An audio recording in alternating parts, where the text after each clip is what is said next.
చేస్తారని మా ఉద్దేశం సార్. రైట్. మనతో ఆంజనేయ రెడ్డి గారు ఉన్నారు, బీజేపీ సీనియర్ నేత. ఆంజనేయ రెడ్డి గారు, గుడ్ ఈవినింగ్ సార్. బ్రహ్మనాయుడు గారు, అందరికీ నమస్కారాలు.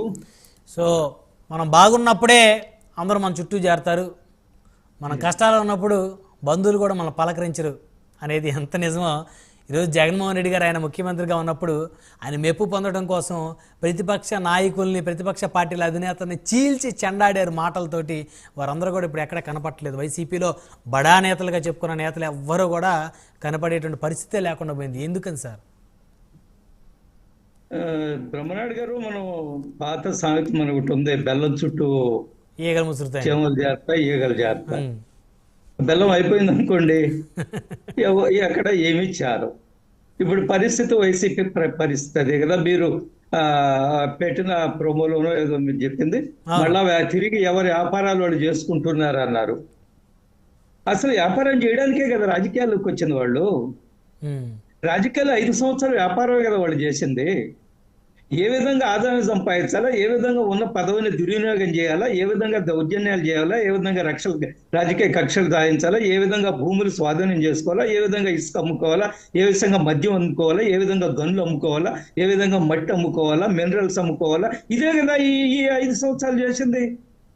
అప్పుడు వాళ్ళు వ్యక్తిగత వ్యాపారాలు, ఇప్పుడు రాజకీయాలకు వచ్చింది ఈ వ్యాపారం చేశారు, అయిపోయింది, మళ్ళీ వ్యాపారాలకు వెళ్ళిపోయారు. ఇది పెద్ద ఆశ్చర్యం లేదు కదా. వాళ్ళ బేసిక్ నేచర్ అండ్ వాళ్ళ యాటిట్యూడ్ రాజకీయాలకు వచ్చింది సేవ చేయడానికి కాదు, మళ్ళా తిరిగి పెద్ద ఎత్తున వ్యాపారాలు సంపాదించడానికి అది అయిపోయింది. ఇప్పుడు అవకాశం లేదు, అందులో ఎవరు పట్టుకోడు పోతున్నారు. వీటన్నిటికంటే మించి అందరి తప్పులు బయటకు వస్తున్నాయి. ఎవరెవరు ఎన్ని దుర్మార్గాలు చేశారో ఎవరు తప్పించుకోలేరు, భయపడిపోతున్నారు. అందువల్ల మళ్ళా వైసీపీతో ఐడెంటిఫై అంటగాగి యాక్టివ్ గా ఉండి పబ్లిక్ లైఫ్ లో ఉంటే మళ్ళీ ఇబ్బందులు ఉంటాయి. మనం కొద్దిగా లో ప్రొఫైల్ మెయింటైన్ చేద్దాం, దూరంగా ఉందాము. ఒకవేళ అవసరం వస్తే టీడీపీ నాయకులతో, అయ్యా నేను దూరంగా ఉన్నాను కదా, నేను ఇప్పుడు లేను కదా, అధికార పార్టీ కూటమితో చెప్పుకొని అయినా కూటమి వదిలిపెడదు అనుకోండి, వాళ్ళందరూ కూడా మూల్యం చెల్లించుకుంటారు, ఇందులో అనుమానం లేదు. కాబట్టి వాళ్ళ పని అదే పని చేసుకోవడానికి వెనక్కిపోయారు. ఈరోజు నేను అందుకనే చెప్తున్నాను, ఇందాక ఎవరో మిత్రుడితో మాట్లాడితే నేను అంటున్నా, వైఎస్ఆర్సిపి ఇంకొక పీ పెట్టుకోవాలండి. వైఎస్ఆర్ కాంగ్రెస్ పార్టీ ముందు పీ పెట్టుకోవాలి, ప్రేమల పార్టీ. మనం చూసాం కదా ఈ మధ్య అనేక సందర్భాల్లో ఎంతమంది ప్రేమలో ఇరుక్కున్నారు, ఎంతమంది ప్రేమించుకుంటున్నారు, కొత్త కొత్త విషయాలు బయటకు వస్తున్నాయి, కొత్త కొత్త వీడియోలు బయటకు వస్తా ఉన్నాయి. అనే పదాన్ని కూడా మీరు అపవిత్రం చేస్తున్నారు ఆంజనేయ రెడ్డి గారు. వాళ్ళ ప్రేమ వేరండి, మన ప్రేమ కాదు అది. వాళ్ళది చాలా చాలా చాలా గొప్ప ప్రేమ. నేను అందులో ఏం మాణిక్యాలరావు గారు చెప్పినట్టు వాళ్ళు అపవిత్రం చేశారు దాన్ని. అందుకనే నేను ప్రస్తావిస్తున్నా, పార్టీ పెట్టుకుంటే ప్రేమల పార్టీని పెట్టుకుంటే ఈరోజు జనం అందరూ కూడా సంతోషిస్తారు. మనం చూసాం గతంలో ఎవరెవరు ఏమిటి, మన అంబటి రాంబాబు గారి వ్యవహారము, అంతకుముందు ఇంకొక, ఆ తర్వాత ఆయన విశాఖపట్నం నుంచి ఒక మంత్రి, ఆయన అవంత్ గారు వారి వ్యవహారము, తర్వాత విజయసాయిరెడ్డి గారి వ్యవహారము, తర్వాత ఇప్పుడు ఏదో గోరంట్ల మాధవ్ గారి వ్యవహారం, ఇప్పుడు మన ఈయన ఎమ్మెల్సీ అనంతబాబు గారి వ్యవహారం, అనంతబాబు గారి వ్యవహారము, ఈయన డీజే కాదు ఇప్పుడు శ్రీనివాసరావు గారు, ఆయన నడుస్తా ఉందండి, ఆయన ఒక ట్రాక్ లో నడుస్తా ఉంది. ఎపిసోడ్ లో వారి అంటే అది డిఫరెంట్ ఎపిసోడ్, ఇది డిఫరెంట్ ఎపిసోడ్. ఇక్కడ ఎపిసోడ్ లో చాలా మధ్యాహ్నం సీరియల్స్ వస్తాయి, ఒక 100 ఒక్కొక్క సంవత్సరం నడుస్తుంది. ఇప్పుడు ఈ సీరియల్ కూడా మన శ్రీనివాస్ ఆయన పేరు సీరియస్ నడుస్తుంది, ఆయన సీరియల్ కూడా.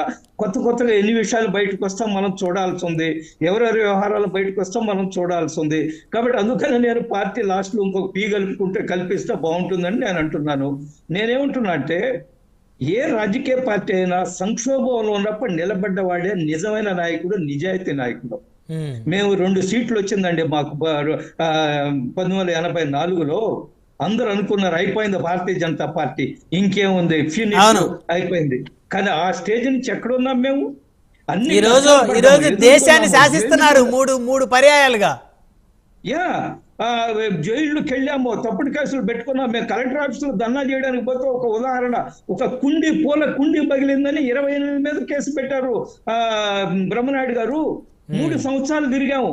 అదేదో పెద్ద కేసు అని ఉదయాన్నే పోలీస్ కానిస్టేబుల్ నన్ను పట్టుకోవడానికి వచ్చేసాడు. అయ్యో. నేనేదో హత్యలు చేసినట్టు విదేశాలకు పారిపోతున్నట్టు వచ్చి పట్టుకుంటే మా ఇంట్లో వాళ్ళు అడిగారు ఎందుకు వచ్చావంటే అమ్మ ఆయన అరెస్ట్ చేయాలని. నేను చెప్పా స్నానం చేసి వస్తా కూర్చోవా, నేను వస్తాను నీతో ఆయనతో వెళ్ళిపోయా. ఇన్ని కష్టాలు బట్టి ఈ రోజు భారతీయ జనతా పార్టీ దేశంలో 3వసారి అధికారులు. వాజ్పేయి గారు ప్రధానమంత్రి అయ్యారండి. నేను అనుకోలేదు ఎప్పుడు వాజ్పేయి గారిని ప్రధానమంత్రి చూడగలనా.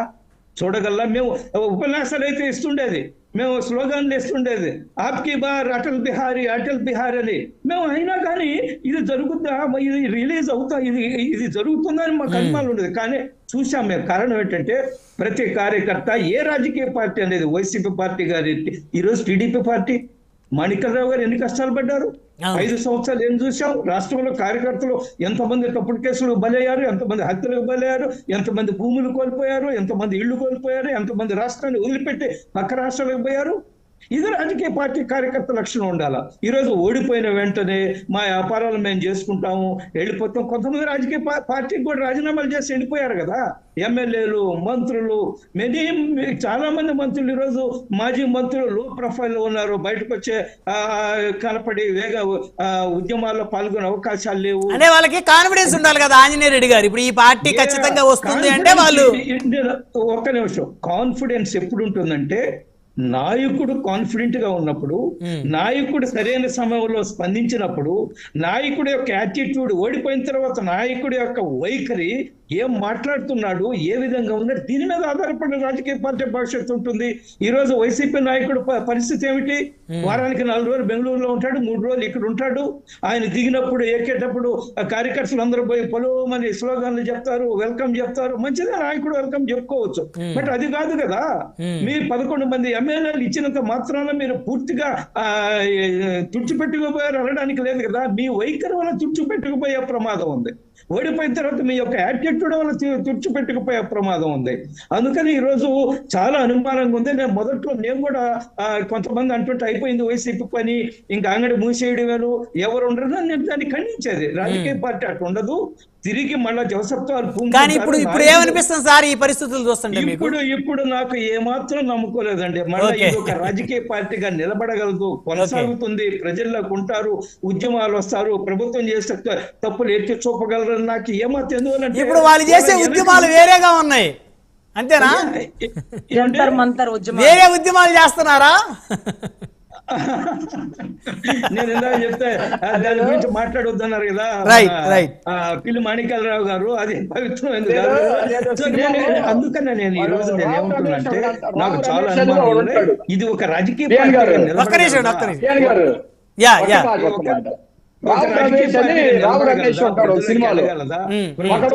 డైనింగ్ టేబుల్ కింద నుంచి కాలు ఒకటే. ఆంజనేయుడు గారు, మాణిక్యాలరావు గారు ఏదో చెప్తా ఉన్నారు, చెప్పండి. రావు రమేష్ ఒక సినిమాలో రావు రమేష్ ఉంటాడు. ఆ కింద బల్ల కింద నుంచి వాడు కాలు పెట్టి ఉంటే పనిగా వాడు కాబోయే పిల్లల్లో ఎవరిలో నొక్కుతా ఉంటాడు. అరే, యుద్ధం చేసే వాళ్ళు కూడా కాస్త టైం రాత్రులు పండుకుంటారా, నువ్వేంద్రా నీ యుద్ధం ఏంద్రా అన్నట్టుగా ఒకటే పనిలో ఉండేవారు వైసీపీ వాళ్ళందరూ. రైట్, శేఖర్ రెడ్డి గారు. అందుకనే పార్టీ ముగ్గురు వాదన ఏంటో సార్, మీ ఛానల్స్ కి వస్తే నాకు భలే నవ్వుగా అనిపిస్తుంది సార్. ఒక విషయంలో ఏంటంటే చర్చా కార్యక్రమాలకు కూడా 3-4 పార్టీలు కలిసి వస్తా ఉంటే వాళ్ళకి ఇంకా వైఎస్ఆర్ కాంగ్రెస్ పార్టీ మీద భయం పోయినట్లేదండి.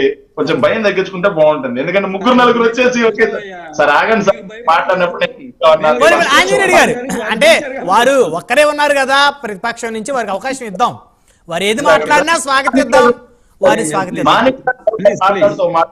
ఎత్తును ముద్దతో పుట్టిన పార్టీ అన్నారండి. మరి చంద్రబాబు నాయుడు గారు ఫసక్ వెన్నుపోటుతో పుట్టిన పార్టీ అనేది. ఎన్టీఆర్ గారు సూత్రాలు అన్నది గుర్తున్నాయా మీకు? పార్టీ పెట్టినప్పుడు ఎన్టీఆర్ గారు 10 సూత్రాలు ఇచ్చారు, మీకు గుర్తున్నాయా లేవో పార్టీలో? ఎందుకంటే చంద్రబాబు నాయుడు గారు 95లో ఎన్టీఆర్ గారికి ఇట్లా పెట్టి ఫసక్ అని పొడిచిన తర్వాత ఆ సూత్రాలకు మొత్తాన్ని మంగళం పాడారు. మీది వెన్నుపోటు పార్టీ అనాలా, వెన్నుపోటు పార్టీ, మోసపూరిత పార్టీ అనాలా, కుట్ర పార్టీ అనాలా, వంచన పార్టీ అనాలా?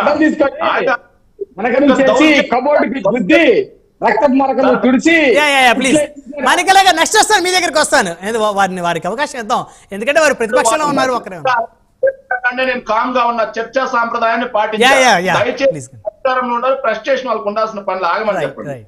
Yes. ఇక దౌర్జన్యం గురించి మాట్లాడుతున్నారండి. సార్ దౌర్జన్యం ఎలా ఉంటుందో కాకినాడలో కింగ్ ఫిషర్ ఫ్యాక్టరీ వాళ్ళని అడిగితే చెబుతారు. కాకినాడలో కింగ్ ఫిషర్ ఫ్యాక్టరీ వాళ్ళని అడిగితే చెప్తారు. దౌర్జన్యం అంటే ఎలా ఉంటుందో, ఏదైతే పులివెందల్లో express green field express highway వేస్తుంటే వాళ్ళ క్యాంప్ ఆఫీస్ తగలబెట్టారు కదా, వాళ్ళని అడిగితే చెప్తారు దౌర్జన్యం అంటే ఎలా ఉంటుందో. దౌర్జన్యం అంటే ఎలా ఉంటుందో నిన్నటికి నిన్న గుంటూరులో మీ గుంటూరు వెస్ట్ ఎమ్మెల్యే గారి భర్త ల్యాండ్ నాకు రాసిస్తావా లేకపోతే చంపేయమంటావా అని బెదిరించారు చూడండి సార్. అది కేసు కూడా నడుస్తుంది. అది దౌర్జన్యం అంటే. దౌర్జన్యం అంటే ఎలా ఉంటుందో, మొత్తం ఎక్కడికంటే అక్కడ మొత్తం మైనింగ్ మొత్తం ఆక్రమించుకుంటున్నారు, అక్రమంగా రవాణా చేస్తున్నారని మీ పార్టీ కరపత్రిక అయినటువంటి ఆంధ్రజ్యోతి పేపర్ లో రాస్తున్నారు కదా, అట్లా ఉంటుంది సార్ దౌర్జన్యం అంటే. దౌర్జన్యం అంటే ఎలా ఉంటుందో తెలుసా సార్? ఇంకో విషయంగా చెప్పాలంటే, ఇసుక ఉంది కదా సార్, ఇసుక 80 లక్షల టన్నులు పెడితే మీరు ఇసుక పాలసీ వచ్చే లోపల 40 లక్షల టన్నులు అనధికారికంగా లాగేశారు కదండి. అది దౌర్జన్యం అంటే, దోపిడీ అంటే. అది మర్చిపోతే ఎట్లా సార్? అది మర్చిపోతే పింఛన్లు అంట సార్. జగన్మోహన్ రెడ్డి గారు 3,000 రూపాయలు చేస్తానని అన్నారంట. సో ఏదైతే మాణిక్యాలరావు అనే కళ్ళు కనిపించకపోతే దయచేసి ఐ టెస్ట్ కి, చెవులు కనిపించకపోతే దయచేసి ఈఎన్టీ దగ్గరికి వెళ్తే బాగుంటుంది. ఎందుకంటే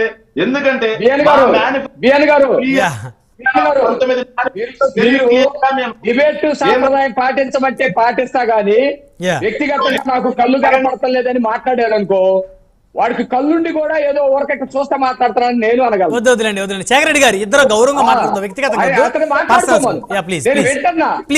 టెస్ట్ కి పంపించాలంటే పంపించాడు టెస్ట్ కి వద్దండి గౌరవంగా మాట్లాడండి, పంపించండి సార్ అదేదో టీవీలో కనపడ్డవు వాడిని పంపించండి. కళ్ళు కనపడతలేదు మాణిక్యాలరావు గారు దయచేసి నేను మాట్లాడలేదంటున్నా. నేను సాంప్రదాయాన్ని పాటించి కూర్చున్నా. వ్యక్తిగతంగా కళ్ళు కనపడలేదా టెస్ట్ పంపించాలంటే అసలు మీరు మనుషులో కాదో మిమ్మల్ని టెస్ట్ చేయించాలా? మాణిక్యాలరావు గారు వద్దండి, వ్యక్తిగతంగా వద్దు సార్, చక్కగా మాట్లాడుకుంటున్నాం, ఫన్నీ కన్వర్జేషన్ చేసుకుందాం. శేఖర్ రెడ్డి గారు కంటిన్యూ చేయండి ప్లీజ్ దయచేసి. వ్యక్తిగతంగా ఎవరు చెప్పండి. రైట్ అందుకని అసలు ఎవరు అనొద్దు, ఎవరు అనుకోవద్దు, చెప్పండి. మీ యాంకరింగ్ లో ఇప్పుడు శేఖర్ రెడ్డి గారు అన్నారు మిమ్మల్ని. శేఖర్ రెడ్డి గారు అన్నారు అంటే ఆయన ఉద్దేశం ఏంటంటే, ఆ రోజు జగన్మోహన్ రెడ్డి గారు చెప్పినటువంటిది మీరు